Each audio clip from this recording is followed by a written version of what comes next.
موجودہ میں نے ایک گھڑی دیکھی ایک صاحب نے پہنی ہوئی 35 لاکھ کی گھڑی. ہوئے ہوئے جس دیش میں غریب کا بچہ بھوک سے بل بلاتا سو جائے اور ماؤں کی چھاتیوں کا دودھ بھوک سے خشک ہو جائے، اس دیش کا ظالم 35 لاکھ گھڑی پہ لگا دے اور کروڑ روپیہ گاڑی پہ لگا دے. ٹھیک ہے اگر حلال پیسہ ہے تو گنجائش ہوگی، اور گنجائش ظالمانہ ہے، اسراف ہے، اسراف ہے. اور بھائی تو 35 لاکھ کی بجائے 3000 کی خرید لے، چل بھائی 10,000 کی خرید لے. اتنا بڑا ظلم کہ گھڑی 35 لاکھ. اور جب کہ دیش کا یہ حال ہو کہ اس کی دیوار پر بچہ بھوک غریب کا بھوکا پیاسا رینگ رہا ہو، پاؤں میں جوتا نہیں، تن پہ کپڑا نہیں ہے، اور یہ ظالم اسی فخر میں لگے ہوئے ہیں میری گھڑی دیکھو. اور تیری گھڑی تو دیکھی نا، تجھے تو نہیں دیکھا. تیری گاڑی دیکھی نا، تجھے تو نہیں دیکھا. کھوتے پہ سوار ہو گیا، پھر دیکھو تجھے کون دیکھتا ہے. اگر انسان ہوگا تو گدھے پہ بھی اپنا مقام بنائے گا. زکات دو.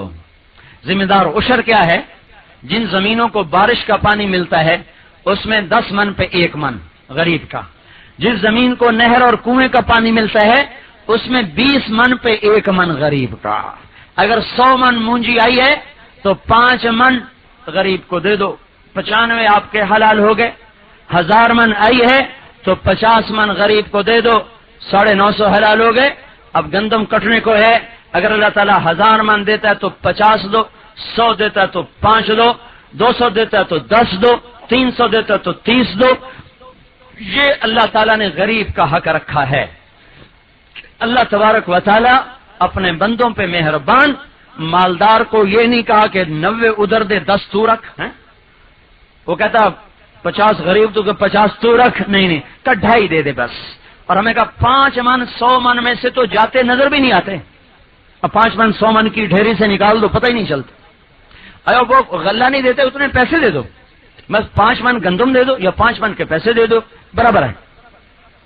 تو اگر آپ زمینوں کا فصلوں کا عشر ادا کرو گے تو کسی غریب کا گھر کا چولہا ٹھنڈا نہیں ہوگا، اور غریبوں کی دعاؤں سے وہ ملے گا جو سونے چاندی کی بارش سے بھی نہیں مل سکتا.